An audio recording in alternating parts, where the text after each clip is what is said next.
JPRC neuro spine centre से हम लोग आपके बीच हैं। हमारे साथ हैं एक्सपर्ट डॉक्टर संजय शर्मा। आज हम बात करने वाले हैं घुटनों के दर्द यानी कि नी पेन की क्या क्या पॉसिबिलिटीज़ या संभावनाएं हैं। जैसा कि हम सभी जानते हैं, सर्दियों के मौसम में घुटनों का दर्द एक सामान्य समस्या है और ये हर उम्र के लोगों में हो सकती है। तो आज हम सर से जानेंगे इसकी क्या क्या पॉसिबिलिटीज़ हैं। मुख्य रूप से जो घुटने में जो दर्द की समस्या इस मौसम के अंदर से जो बढ़ जाती है, उसका सबसे मूल कारण है वेदर चेंज।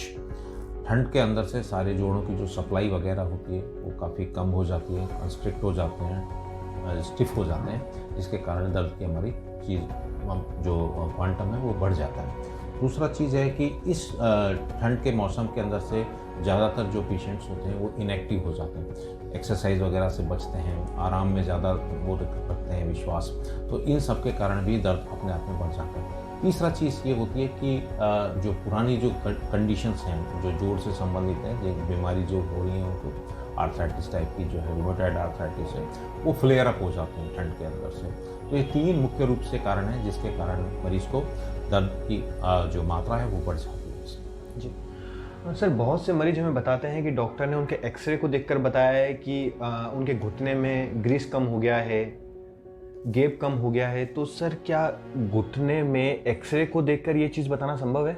एक्सरे के अंदर से केवल जो हमारी जोड़ की जो हड्डियां होती हैं वो नज़र आती हैं, उन हड्डियों की एक्सिस नज़र आती है, उनका फ्रैक्चर नज़र आता है, उनका डिसलोकेशन नज़र आता है, उनका डिस्प्लेसमेंट नज़र आता है। गैप कहना, क्योंकि एक ये बड़ी तार्किक चीज़ है। गैप किसको कहते हैं कि नॉर्मल कार्टिलेज सब मरीजों के अंदर होती है, उस स्पेस को यदि हम गैप कहना कहते हैं तो ये समझदारी की चीज़ नहीं है। और जहाँ तक ये ग्रीस का सवाल है, लुब्रिकेंट ख़त्म हो गया, एक्सरे के अंदर से ये ऐसी स्ट्रक्चर्स दिखना असंभव हैं। जब तक कि हम किसी हायर मॉडलिटीज़ लाइक MRI वगैरह को नहीं देखें तब तक ये बता नहीं सकते।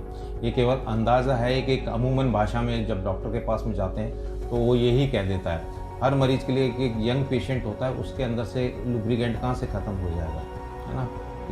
यंग मरीज के अंदर से कार्टिलेज कहाँ से ख़त्म हो जाएगी। कार्टिलेज एक डिजनरेटिव चेंजेज है जो उम्र के साथ साथ में धीरे धीरे ख़त्म होती है। वो एक हद तक दिख सकती है, लेकिन पूरी तरह से कह देना कि एक्सरे के ग्राउंड पे कि आपका ये सब चीज़ें ख़त्म हो गई हैं, ये नासमझी की चीज़ है। जी सर, जैसा कि हम जानते हैं कि आप मरीजों को नी रिप्लेसमेंट से बचाने के लिए जाने जाते हैं, तो जब कोई ऐसा पेशेंट आता है आपके पास जो लंबे समय से दर्द से ग्रसित है, तो उसको आप क्या क्या नॉन सर्जिकल ट्रीटमेंट्स की सलाह देते हैं? क्रॉनिक केसेस में जो काफ़ी लंबे समय से जो पेशेंट है जो घुटने की समस्या से दर्द से प्रताड़ित हो रहा है या दर्द के कारण सफ़र कर रहा है, उन मरीजों को इनिशियली हम मेडिकल ट्रीटमेंट करते हैं। उसके बाद में फिजियोथेरेपिस्ट होता है जो उसको एक्सरसाइज वगैरह के लिए सलाह देता है। इन सब चीज़ों की भी एक लिमिटेशन है, कितने लंबे समय तक हमें दर्द की दवाइयाँ देनी है, कितने लंबे समय तक एक्सरसाइज कराना है। इसका एक लिमिटेशन को यदि क्रॉस करता है तो हमें नॉन सर्जिकल ऑप्शंस जो कि पॉसिबल हैं सर्जरी में जाने से पहले, है ना, कि पहले नॉन सर्जिकल ऑप्शंस के अंदर से हमें जैसे प्रिलोथेरेपी होती है वो जोड़ के लिए किया जाता है। PRP होता है, ऑटोलोगस PRP, जिसमें मरीज के खुद का ब्लड लिया जाता है, उसमें प्लेटलेट कंसंट्रेशन निकालते हैं और उसको इम्प्लांट करते हैं इस चीज़ के अंदर से। थर्ड चीज़ होती है रेडियो फ्रिक्वेंसी एब्लेशन, इसमें पेन जो रिसेप्टर्स होते हैं जो सिग्नल्स देते हैं ब्रेन के अंदर से, उनको मॉडिफाई किया जाता है। ये दो टाइप की रेडियो फ्रिक्वेंसी होती है, तो कूल्ड RF होती है, कन्वेंशनल RF होती है। लेटेस्ट जो एडवांस टेक्नोलॉजी में चल रही है वो कूल्ड RF होती है, जिसमें किसी प्रकार का मरीज को नुकसान वगैरह का वो फील नहीं होता। चौथा चीज़ आता है इसके अंदर से कि जब सारे मेडिकल ट्रीटमेंट ख़त्म हो जाते हैं, सब मेडिकल ट्रीटमेंट के बाद में एक लास्ट ऑप्शन बचता है सर्जिकल ट्रीटमेंट, जो एक क्वालिफाइड आर्थ्रोस्कोपिक सर्जन या ऑर्थोपेडिक सर्जन वो देखता है और उस चीज़ को डिसाइड करता है कि इसका दीर्घस्थायी यदि दर्द इन मेडिकल ट्रीटमेंट और फिजिकल ट्रीटमेंट के बाद में सही नहीं तो then surgery is the last option. जी सर, काफ़ी मरीज ऐसे होते हैं जो जानकारी के अभाव के कारण इधर उधर भटकते रहते हैं, उनको आप क्या सलाह देना चाहेंगे?